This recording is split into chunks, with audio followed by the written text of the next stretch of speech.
Hello everyone, नमस्कार। आपका स्वागत है आज की मेरी क्लास में। और आज की क्लास का टॉपिक है practical chemistry second B group radical qualitative analysis. जी हाँ, हम आज सेकंड बी ग्रुप के रेडिकल्स का क्वालिटेटिव एनालिसिस करने वाले हैं और इसके ऊपर एक शानदार और स्टेप बाय स्टेप हम एक लेक्चर डिलीवर करने वाले हैं, जिससे कि हमें केमिस्ट्री का प्रैक्टिकल करने में किसी भी तरह की कोई भी समस्या ना रहे और उनको हम आज बिल्कुल स्टेप बाय स्टेप करने वाले हैं।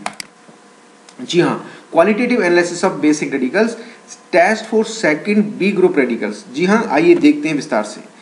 जैसा कि हम जानते हैं कि हमारे बेसिक रेडिकल्स हैं उसके कुल 7 समूह हैं। जी हाँ, 7 ग्रुप हैं और इन 7 ग्रुप में प्रथम समूह से लेकर के 6th समूह और एक 0 समूह, यानी टोटल 7 समूह है। और इन 7 समूह में हम पहले प्रीवियस लेक्चर्स में हमने शून्य और प्रथम ग्रुप के और सेकंड ग्रुप के ए सब ग्रुप के रेडिकल्स का हमने स्टेप बाय स्टेप और बड़ी क्लियरिटी के साथ हमने क्वालिटेटिव एनालिसिस का अध्ययन कर लिया है। आइए आज हम सेकंड बी ग्रुप के रेडिकल्स, जी हाँ, जिसमें कि आर्सेनिक, एंटीमनी और टिन, स्टेनस और स्टेनिक, इन चारों यानी कि स्पेशली 3 रेडिकल्स के बारे में हम अध्ययन करने वाले हैं और इनके स्टेप्स को हम जानने वाले हैं। जी हाँ, तृतीय ग्रुप का जैसा कि हम जानते हैं, इसका जो ग्रुप रिएजेंट है वो डाइल्यूट HCl अम्ल की उपस्थिति में H2S गैस पास करते हैं। तो यदि कोई भी रेडिकल थर्ड ग्रुप से संबंध रखता है तो वो इस ग्रुप रिएजेंट के साथ 101% प्रेसिपिटेट हो जाता है। तो आइए हम इस ग्रुप रिएजेंट के साथ थर्ड ग्रुप बी के बेसिक रेडिकल्स का क्वालिटेटिव एनालिसिस करते हैं।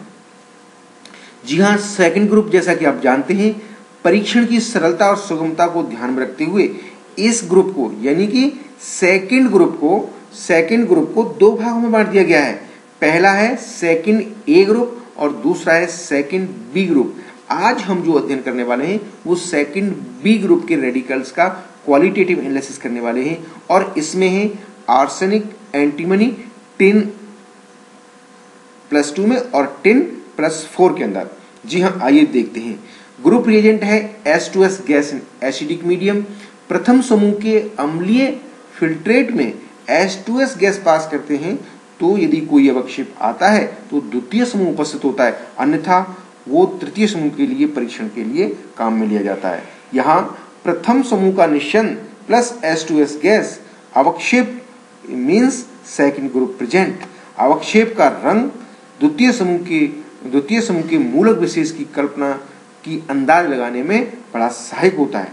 जैसे कि हम सेकंड बी ग्रुप के बारे में जाने, काला भूरा अवक्षेप आता है तो वो स्टेनस और पीला अवक्षेप आता है तो आर्सेनिक और नारंगी आता है तो वो एंटीमनी को इंडिकेट करता है। अर्थात इसमें 3 कलर अवक्षेप के आते हैं, जिसमें कि पीला colour precipitate indicate the arsenic radical presence and नारंगी अवक्षेप का जो है नारंगी रंग का अवक्षेप है वो इंडिकेट करता है एंटीमनी रेडिकल की प्रेजेंस को, और काला भूरा आता है तो वो स्टेनस यानी कि टिन की प्रेजेंस को इंडिकेट करता है।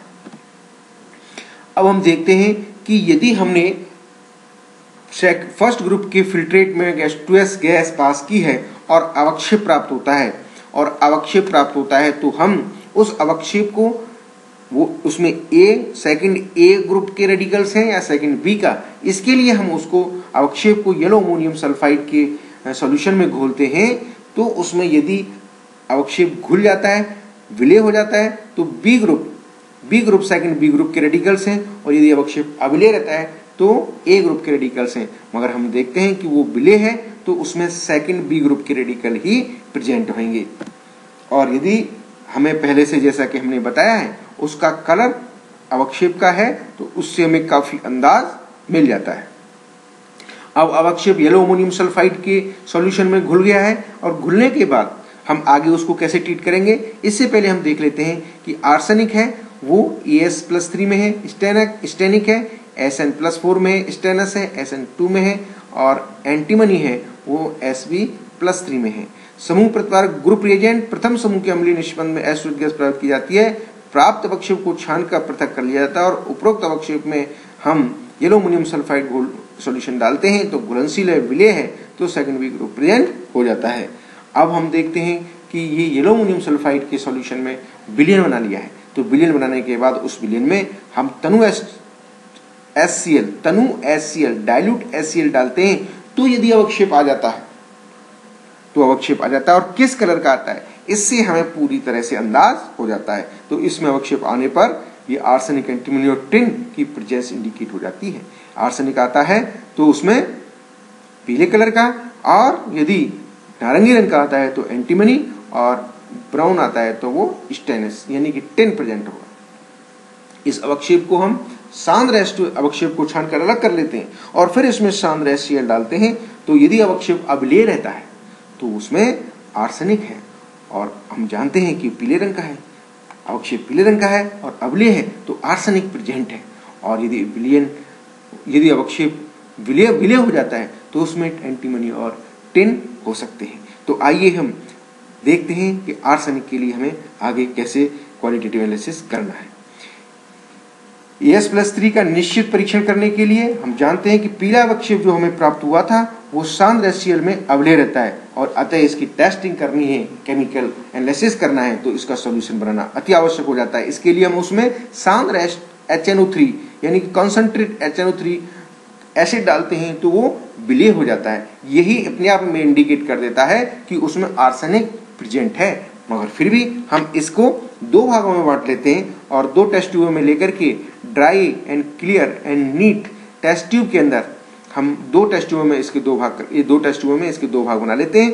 प्रथम भाग में अमोनियम क्लोराइड और अमोनियम हाइड्रोक्साइड के अधिक में मैग्नीशियम सल्फेट का विलयन डालते हैं तो श्वेत अवक्षेप मैग्नीशियम अमोनियम आर्सेनेट का प्राप्त होता है, और इससे क्लियर हो जाता है और एश्योर हो जाता है कि इसमें आर्सेनिक प्रेजेंट है। जी हाँ।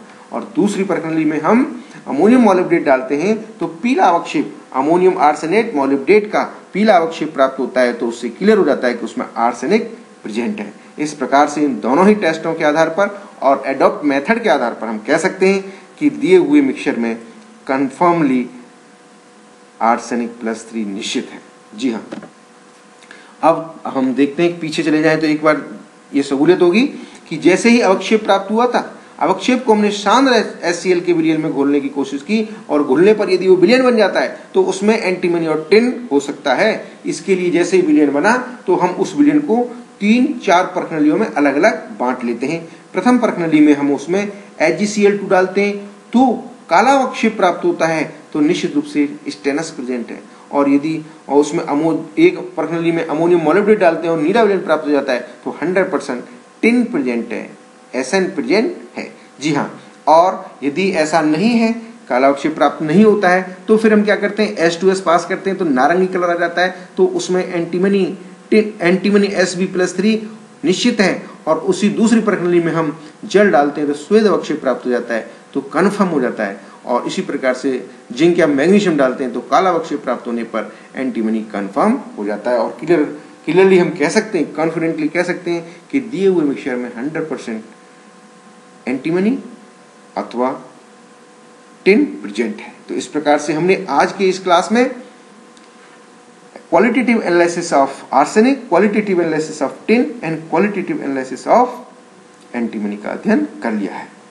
और इसको करते समय हमें विशेष ध्यान रखना होता है, पीले अमोनियम सल्फाइड के स्थान पर NaOH विलयन भी प्रयोग किया जा सकता है, लेकिन इसमें केवल आर्सेनिक सल्फाइड, एंटीमनी सल्फाइड और स्टेनस सल्फाइड ही विलेय है, जबकि स्टेनस सल्फाइड या SNS इसमें अविलेय है। यदि स्टेनस सल्फाइड अनुपस्थित है तो सेकंड A तथा सेकंड B उपसमूहों को पृथक करने के लिए पीले अमोनियम सल्फाइड के स्थान पर NaOH प्रयोग किया जा सकता है।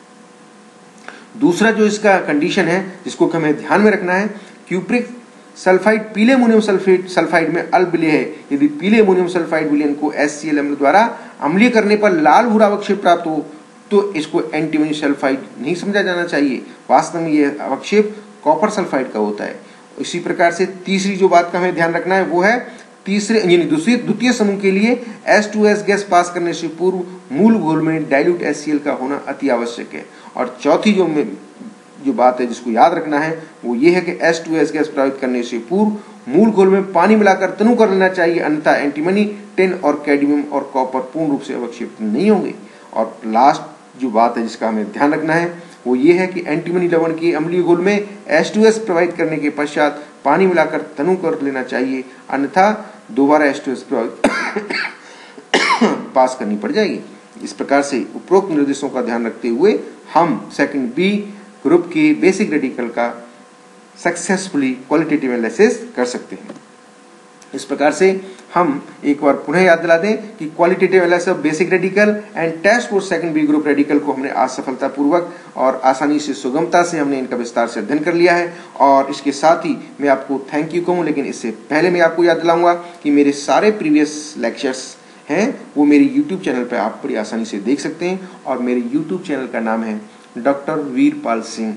एंड अगर इसके अलावा भी आप मेरा YouTube चैनल देखना चाहते हैं तो वो मेरी संस्था का YouTube चैनल है जिसका नाम है CEG जयपुर। जी हाँ, मेरे व्यक्तिगत और मेरी संस्था दोनों ही YouTube चैनल, जिनका कि नाम है, मेरा व्यक्तिगत चैनल है YouTube channel doctor Veerpal Singh और मेरी संस्था का YouTube चैनल है CEG जयपुर, जहाँ पर मेरे प्रीवियस लेक्चरों को आप आसानी से देख सकते हैं।